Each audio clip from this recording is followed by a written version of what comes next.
murid bangsa adil makmur kanggo gayuh murid bangsa adil makmur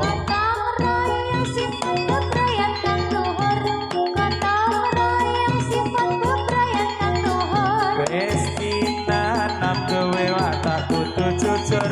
wis dinanam duwe watak kudu jujur asti tipretu beda orang kasar